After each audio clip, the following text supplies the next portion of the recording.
Hello, everyone. I think we might be ready to start. I see at least 50 people has joined, which is awesome. Hey, John, how are you doing? Hey, morning, Dennis. Yeah, good, thanks. Pumped this side. Excited to talk a little bit about some cool parts of indexing. Awesome. So, John is from Envio. As you know from the announcement, Envio recently integrated with Zeta Chain. I'm very excited about Envio. I can't say I know much about the project. I know it's about indexing. I know it's about high performance, data intensive applications. But I'm here to learn a lot about the project and how it helps Zeta Chain developers build awesome dApps. So I think we can get right into it. If you can introduce Envio and just let me know if I pronounce the project's names correctly and what this project is all about. How does it help developers? Yeah, 100%. Thanks, Dennis. Well, yeah, Envio is put simply the fastest, most flexible way to get on-chain data. There's obviously a variety of ways you can skin the cat and do that. You can either have a more high-level indexer that maybe listens to contract events as they emitted, transform them, and puts them into a database for you to query them, or you can kind of go one layer lower and actually get the data directly from the chain from something called hypersync. So if that doesn't make sense right now, don't worry. I'll explain it a bit more. But basically, we're in this crazy world where there's lots of different chains, and like Zeta, there's new blocks getting added every second. And you, as a developer, often are very interested in just a set of transactions related to maybe your activity or your protocol, and the process of actually just getting those pieces of data you care about amidst millions of blocks filled with all kinds of data, that can be a challenging problem. And you have to think very hard about how you can performantly do that so you can build a great dApp or a great block explorer or good analytics or a good bridge, really any kinds of those use cases. So that's just a little teaser, but yeah, I'll definitely get more into it, show a couple diagrams, and yeah, we'll do a little bit of code and look what it actually looks like. Awesome. Before we do that, I'm just curious, is it for smart contracts or it's primarily targeted to front end applications that requires data? That's a great question. So it kind of depends which product we talk about in the Envio realm. In Envio, if you're using hyperindex, that's much more akin to something like a simple subgraph where you, as an application developer, let's say you've maybe built my really cool decks on Zeta Chain, and you're wanting to show on the front end all the recent swaps, the swap history for a user, all those kinds of things. There you can utilize the indexer very effectively to listen to all of the activity from that DEX, and you can provide yourself with a very nice API that your front end can then query to show that information. Or you can use all of that data that you index for something like an analytics application. And then you can also go one level lower if you're not a dApp builder and you perhaps someone like you building a block explorer for Zeta. Then you can even go as far as making much more flexible and custom queries directly to the hypersync read-only node, which yeah we can get into. But essentially, for lots of different people for different reasons. Awesome. Well, I have more questions, but we'll leave some time for Q&A after the workshop. Anxious to actually see the workshop and learn more about Envio. So yeah, go ahead and share your screen and show us the tooling.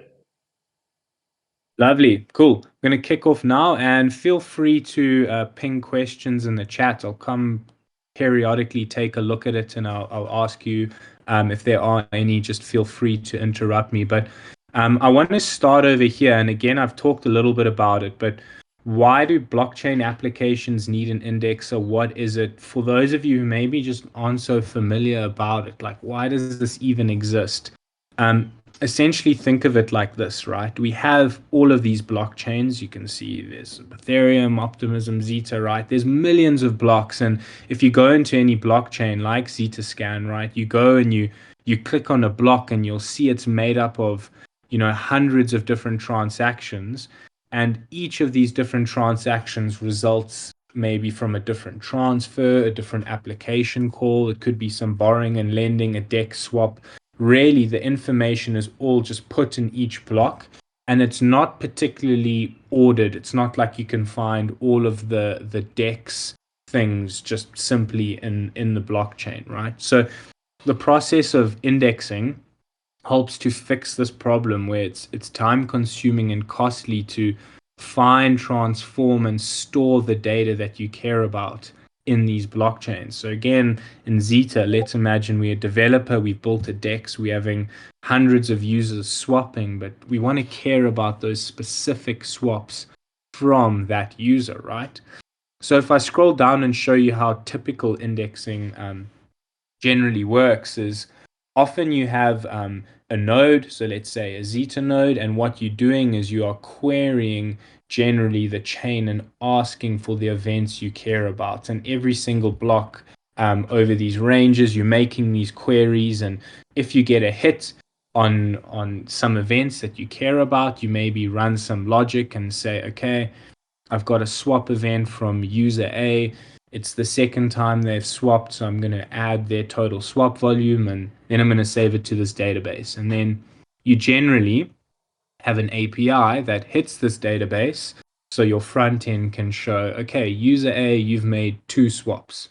And that's all nicely organized in your database. So when user A logs on, you don't have to go through the process of going through 18 million blocks to then find that out. Right, so that's typically what indexing happens, but you can imagine, and I'm obviously very aware that Zeta's really wanting to have a fluid multi-chain experience and all of this operability, so it's important it can communicate well with other chains. And if you're building an application, you know, being deployed on many different chains, it can be cumbersome to run this process. So kind of how I want you to think of what happens with Envio indexing is we pre-index all of these chains. And like Dennis mentioned, we're very excited that we've recently added support for Zeta, which is going to make, I believe, developers' lives on the chains a lot easier if they're building data-intensive applications. You can see we index all of these into something called hypersync. Now, hypersync is this really fast read-only node. You could call it a data lake. And what it means is instead of you having to very slowly query an entire chain in order to get the data that you care about, which is maybe some swap data or something like that, it allows you to make those queries, number one, a lot faster, and number two, a lot more flexible. And I can show you a bit more in a second about hypersync and what's happening there. But let's just for now take that as a given. It's now a lot faster, a lot more flexible to get the data that you care about. What happens is we suck all of that data out, we essentially order it, we run good logic on it, and we save it. And I won't get into too much of it now. I'll show you a bit of the code. But essentially, we have three important parts, and you might be familiar of it when you index. The config is basically you specifying this is the chain I want to index, Zeta. This is the smart contract. It's my DEX contract. And this is the event I care about. It's the swap event when a user swaps. Your handler is basically the code that you run when you get one of those events. So I've said I want to index Zeta on my DEX on the swap event. And now when any one of these swap events happens, you write some code in the handler that says, okay, I have a swap event. It's user A. User A is swapping from Dogecoin to Shiba Inu. This is their volume. This is another trade they've done. Whatever you want to do. And the schema basically is how you store all of that data and what the shape of it looks like. So you might say, I'm going to have a user, and the user is going to have a number of swaps, a total volume swapped, number of tokens or types of token swap, whatever you want. And those are really the three core components. And if this is something that we've built, which is really nice, which I'll show you, um, is the auto code gen feature. So if you don't really know much about this at all and you just want to get started and index your events, you can do that without code at all, starting with Envio by just having your address and importing and get going. So I will again show you what that looks like in a second. But first, I just want to show you what it looks like actually in action. Um, so as I said, you can index from all of these chains. It can be fast, it can be interesting. And what I'm going to do is I'm going to go to this index I've already written, and I'm not going to go into the details here. What it's doing is it's indexing a lot of different Uniswap pools on different chains. And I'm going to get to us creating an index on Zeta now, but I just want to show you what it actually looks like when you run it. Okay, so ignore this field for now. I can show you the database, but what I'm just showing you over here, let's maybe just make this terminal a bit bigger over there so you can see.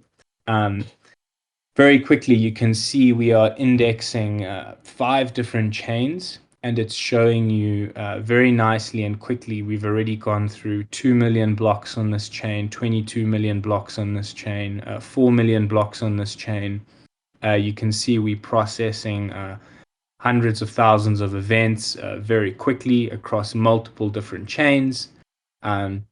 So in action, this is what you're going to see and what's going to be happen. It's really high performance, and you're going to see it absolutely steaming up and processing events from all types of chains. And typically, if you were to use the JSON RPC and a typical indexing frame,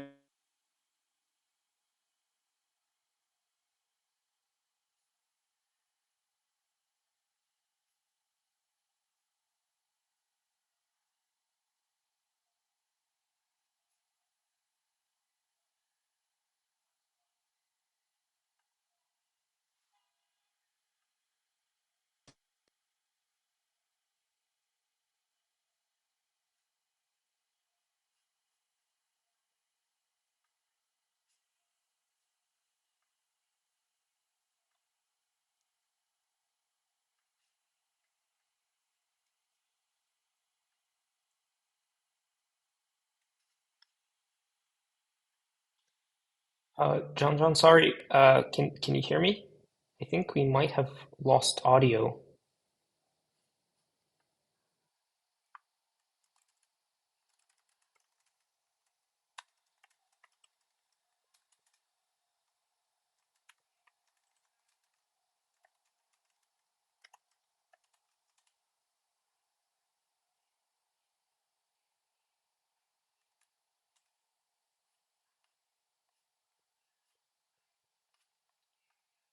John, can you hear us?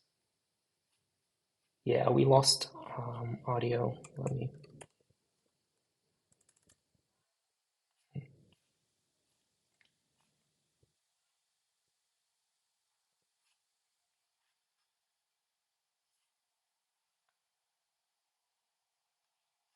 Okay, let's wait for the speaker to reconnect because we lost audio, but about a minute ago.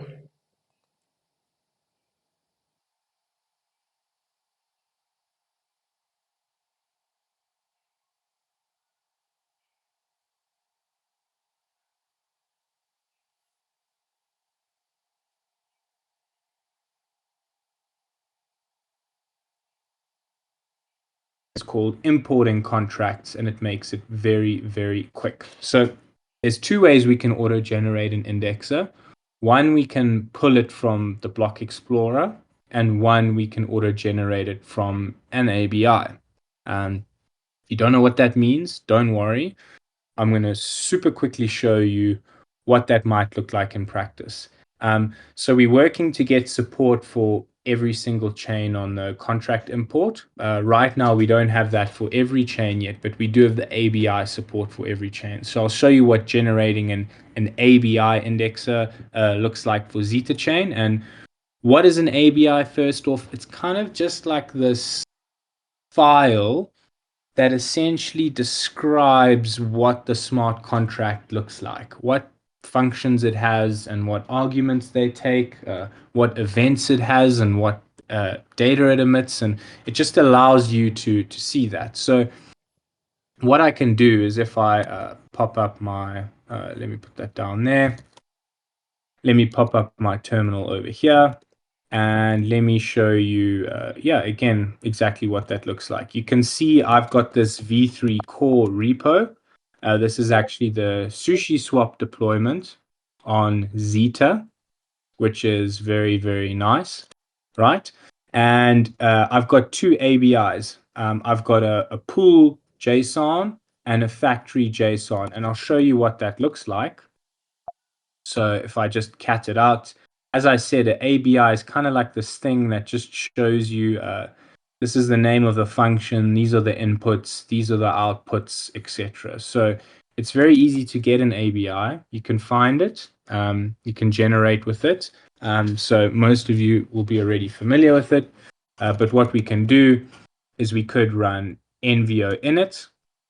We can name the indexer and we can put it in a file called, let's say, my indexer. We can make it in JavaScript. As I said, we're going to use the contract import. We're going to use this local ABI, and the path to our ABI file is right here. It's factory.json. So all you need to do is specify this path.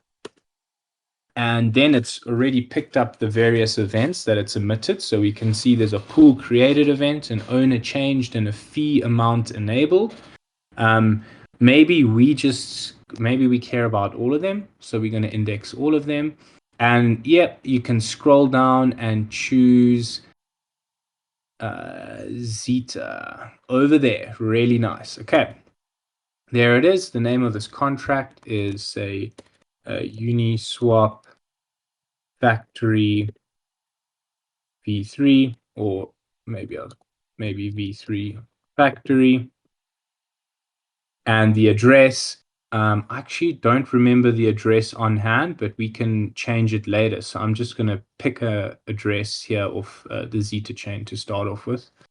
We can go figure that out, and I'm finished. So just like that, what's going to happen is your entire indexer is going to be generated. So it's just a couple things for you to add, and you're going to be able to be indexing just like that. So if you hit code and you bring up over here this very nice indexer, let's actually go into my indexer. So I'm going to close that. We generated in this my indexer folder, and I'm going to bring up what's actually been generated here. Okay, so what on earth has been generated? We have our config, which I talked of. So if I go back to, let me just move these around so you can see. If I go back to this diagram here, the config, what data do we want to fetch? How do we process it? You can see on our config, we want to fetch from Zeta. We can see the contract address, and this is something I can change, and we can see these are the events. So we're saying this is the chain, this is the address, and these are the events. And all of this is, remember, auto-generated. So it's a great starting point from you. You can customize it, or bang, this can be good enough for you, and it gets you all of the data. Now, the next thing that we want to see is what is the shape of our data. Here it is. That's in something called the schema.graphql.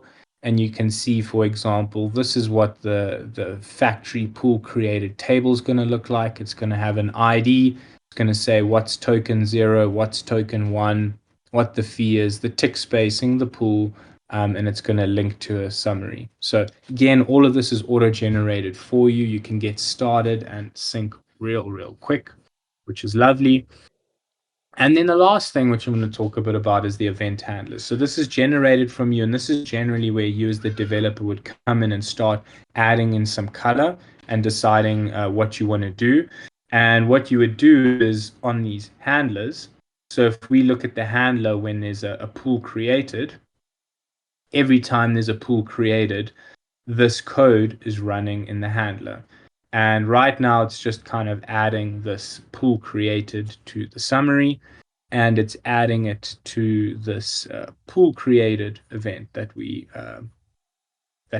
defined right over here. So you can see it's just kind of taking event.params.token. It's getting all of the information from the event, and it's very nicely saving it over here. So again, as a developer, if you didn't want to just save the event as you got it and you wanted to do something more interesting, as I said, maybe you want to do something with the user, do something else, something cool, then this is how you would go about changing it. And we have lots of different examples um, over here of people who've written indexes, what they look like, how exactly they do things. So come check those out. There's lots more people in the Discord too, and that's where a lot of the magic is. So again, this is for hyperindex, and if you're interested in indexing super fast, all of the events from Zeta, which we now support, and many other chains, then yeah, this is a really nice way to go about it. So that's what those three files show over there, which is very, very nice.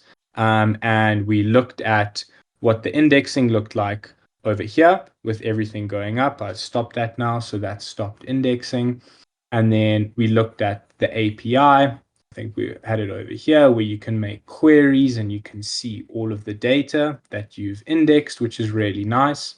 So that's really nice. The next thing I want to talk about, just very quickly, and maybe we actually want to stop here. Here's a good part. Before I get a bit into hypersync, that was a very short intro into hyperindex, how to generate your index and index your smart contracts and create that useful API so that you can populate your front end, or you want to read all of this data and run analytics, and you want to do it at unprecedented speed. Amazing.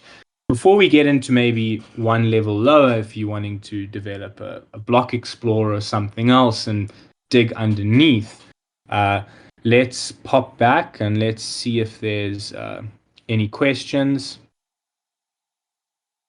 Oh, I see we lost audio at some point. Hopefully that's no longer the case. How's audio now? All good?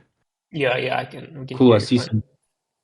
Oh, lovely. Thanks, Dennis. Okay, all good. So, yeah, audio is good. Let me get back to showing everyone a little bit about hypersync.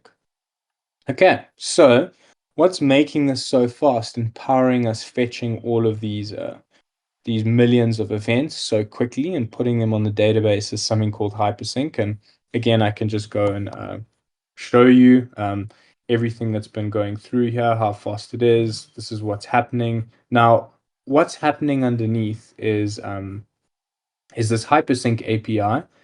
And if you're building and interested, we have a Rust client, a Python client, a JavaScript client, and hopefully a Golang client in development too. Firstly, what are some use cases if you'd want to use hypersync? You might be building an indexer, a block explorer, accounting software, data analytics, alerting and monitoring, machine learning. You might be a protocol and you're wanting to figure out data and create an airdrop and get usage data. So there's lots of ways to do it. Basically, if you need data and you need it fast, this is a great way to do it. And just a comparison, generally, you'd use something like the JSON RPC in order to get data. Hypersync has got a huge advantage on speed, flexibility, and it's yeah, got good validation. So definitely check out Hypersync, and I'll show you a bit more about what it does. It's a read-only blockchain node. It's designed specifically for fast and flexible data retrieval. So you can retrieve on-chain data blazingly fast and flexibly, up to 100 times faster than the JSON RPC. And as we said, we're super pumped that we've now integrated Zeta, so you can have that power on Zeta to really, really get the data quick. What you essentially do is you choose the network you want to make the query. You can filter for logs, blocks, transactions. Traces are coming really soon. You can also extract the exact data you want from that query. And what I mean by that, sometimes flexibly, you want to get logs from a contract, but you also want to get the timestamp of the block at which that log occurred. And generally, if you're using the JSON RPC, that would require multiple round trips in order to extract that information. But Hypersync gives you really the flexibility to achieve getting all of that data in just one query. So that's the flexibility part. And then obviously the speed, it's a lot faster by returning only the data you need as well as being over the wire, which is very nice.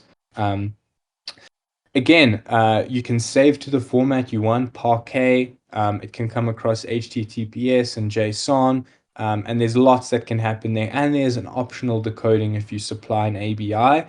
So just to recap, you're wanting to use the Hypersync API. It's lower level, and you might have one of these use cases. And if you're wanting to use HyperIndex, you might be an application developer and interested in all the events related to your contract. Now, what does Hypersync look like if you want to make a request? Let me make this a bit bigger, but you can see at the top over here, I'm making a post request to zeta.hypersync.xyz, and I'm doing 100 block range or 50 blocks. And what I'm actually doing is I'm getting every single ERC20 transfer, right? This is the topic signature for an ERC20 transfer.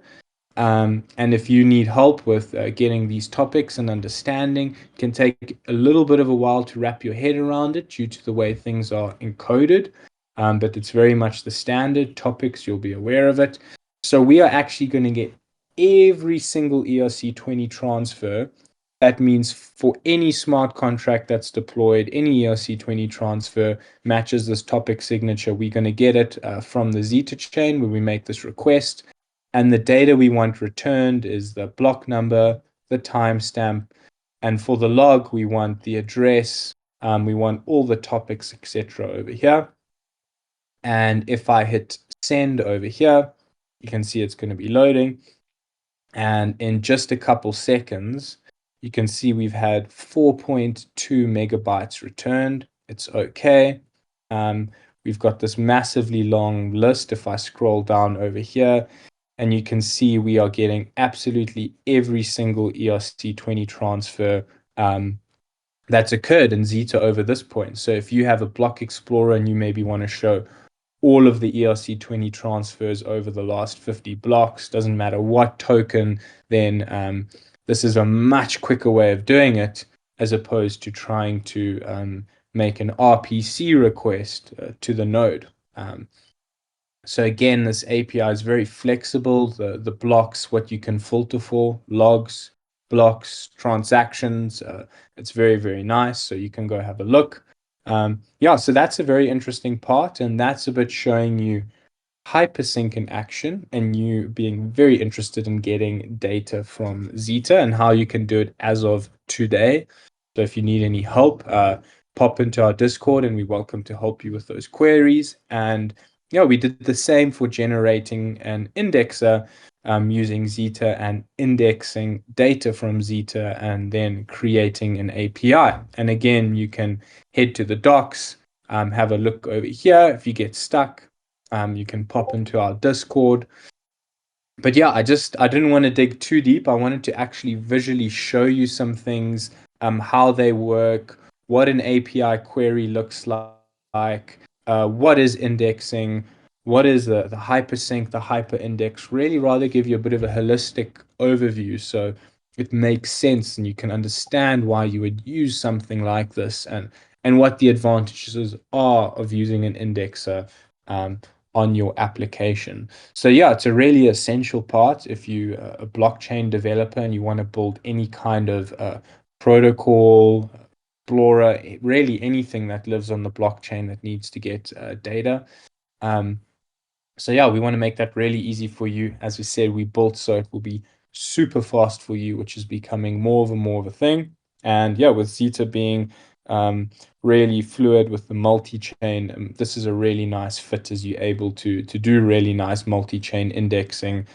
For example, I can see there's lots of cross-chain transactions where you're also getting, transactions from BSC, etc. It's really nice to be able to index and grab data across all of those chains, which is super, super nice. So I think we stop there, and I think, yeah, we maybe go through any questions that anyone might have.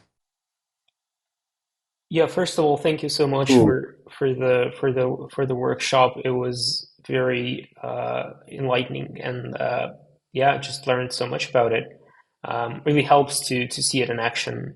Um, so Nice. Yeah. No, I'm glad. Hopefully, yeah. I mean, the indexing can be something that's often quite like back endy with not much stuff to show. So it can often be quite hard to actually conceptualize why on earth do we need it? What does it even look like? But yeah, putting it into words and use cases like when you have a DEX deployed on Zeta chain and understanding that logging into that DEX website and being able to see the amount of value in each pool, the number of swaps, all of those pieces, there's actually a lot of engineering that goes on behind the scenes that allow you to actually show that data. Because we saw from the Zeta blockchain explorer, a block's just got hundreds of transactions that are related to many different things. So performantly showing what you care about,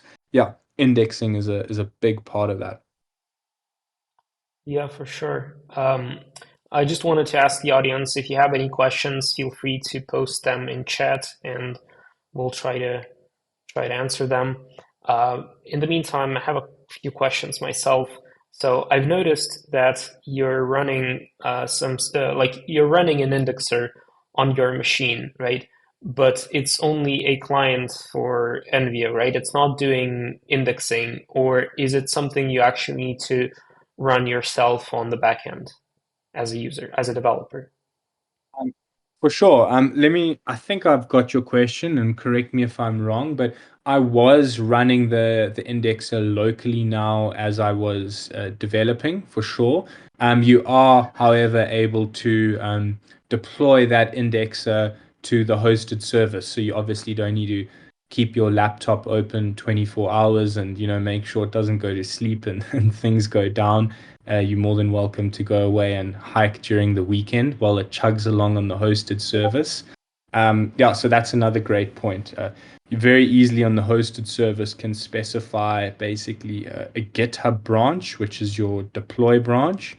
And when are happy with your code and you've perhaps tested it locally, um, you can merge a pull request that maybe takes all of your latest and greatest changes and it puts it into that new branch and then deploys it on the hosted service. So it's very tightly integrated with GitHub. And then you're not having to worry at all about running it locally, and that's done for you. Okay, so just to clarify, like as a developer, I would run this indexer on my own machine somewhere on I don't know, DigitalOcean or whatever. So it's up to me to provision the machine and make sure that the indexer is running, correct? No, so sorry, maybe I didn't explain clearly. You can use our hosted service. You don't need to provision a machine or any of that. All you need to do is on the hosted service, our hosted service, configure a branch you would like to deploy it. And whenever you push to that branch, our hosted service picks that up, it builds it, and it deploys it for you. So you don't need to worry about any of that complexity. Awesome. Well, cool. Um, okay, one more question. I think you mentioned that it's running on mainnet already. Do you also support testnet? That's a great question. That's something we haven't rolled out yet, but if there was, demand and that's something people really wanted to, then that's absolutely something we could look into. Generally, with supporting data networks, when you're deploying, unlike smart contracts, it's maybe sometimes less critical. So you can kind of test on mainnet data because you're creating an API and it can't really, maybe get hacked into the same effect as a smart contract. That's why often, there's less support for test nets. But yeah, we still support a ton of test nets. And yeah, if it's something devs would like, we can definitely look at integrating the Zeta test net. But yeah, first prize was obviously mainnet for people who already need the solution. Okay, yeah, makes sense. I mean, I think having this on testnet would be a huge deal for developers because you start off on testnet um, Mm, and only then move on to mainnet. So I'm sure there are existing projects that already use Envio and it's just a plug and play for them. But for those of us who are new to this system, it would make it so much easier to test on testnet. So looking forward to 100%. that. And just as Sven mentioned in the chat, testnet is already supported out of the box with an RPC. So if you want to just use a Zeta testnet chain RPC, it's supported right now and go ahead and do that. And that's probably a great option because the transaction volume you're getting on the testnet's likely not going to be so large. And then as soon as you move to mainnet, it's even got hypersync enabled, which will just be turbo speed for your indexing. Cool. Okay, while we're waiting for questions, I have a few more. Not a question really, but like we have a tutorial, a swap tutorial for omnichain contracts, and I think like adding Envio for indexing events from this example contract could really help developers understand how it all fits together. So maybe something we'll look Sure. into later. Uh, and Yeah, I mean, that sounds like a really great use case. If it's there, then it's even lighter work for the devs and they don't have to worry as much about the data layer. They know they're getting something that works nicely and they can focus on the core application. So yeah, let's definitely check out those omni-chain contracts and get an example repo up and yeah, make it dead simple for people. That'll be great. cool. And also, the way Zeta Chain works is we have a system contract on Zeta Chain that is responsible for calling omnichain contracts. It's just something I thought of while I was listening to your workshop. Um, we could also index that and get kind of like a Wow. streaming list of indexed events as omnichain contract gets called in real Wow. time. Yeah, I think that could be interesting. that's amazing. Yeah, I mean, it would be great for you to if you can share that contract address and we can maybe I'm sure we'll see the GitHub for it as well. That's something we could generate and shouldn't take more than 15 minutes to 10 minutes to get going, even if there's no hiccup. So that sounds really epic. Yeah, because just earlier today, I got a question from a developer building on ZetaChain asking, is there a way to query all the cross-chain transactions from a specific address? And right now we don't have that. So this might be one of the use case because when you have custom contracts, of course, it's up to you to index them as a developer, right? But if you have uh, a contract that is common to all omni-chain applications, like the Mm, system contract, it might be sort of yeah, like a public service to index it and make these bits of data available to all dApps. It's useful for explorers as well as just anyone who needs information in real time on omni-chain calls. sure. No, that would be great. I'll message you after. This would be great to take a look at that system contract. Let's make it happen. It's awesome. Great. Well, I don't think we have any other questions.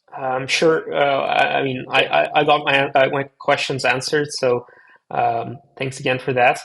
I think it was super Yeah. useful, very informative. We learned a ton. I think developers now understand that they have a great new tool in their toolbox when building dApps on Zeta Chain. It's great that you also support a bunch of other chains, so it's very similar environments. If you learn how to use Envio on one on one blockchain, you know how to use it on Zeta Chain. So yeah, just happy that we are getting more tools. Mad props on the work. I know indexing and just data wrangling is definitely not an easy task. So it's great that you're tackling this problem and making solutions available to our developers. Um, Awesome. Yeah, I mean, from my side, thanks so much for the time. Thanks everyone for taking the time to listen. Keep up building with the good work. There's lots of great stuff going on. Really excited to see all the stuff going on. And yeah, thanks again for the time. And yeah, looking forward to indexing the system contract, helping anyone else who has any more questions, everything like that. Yeah, appreciate it. cool. Well, I guess that's it for today's workshop. Thanks again. Thank you to the audience, and see you around. Goodbye. Cheers, everyone.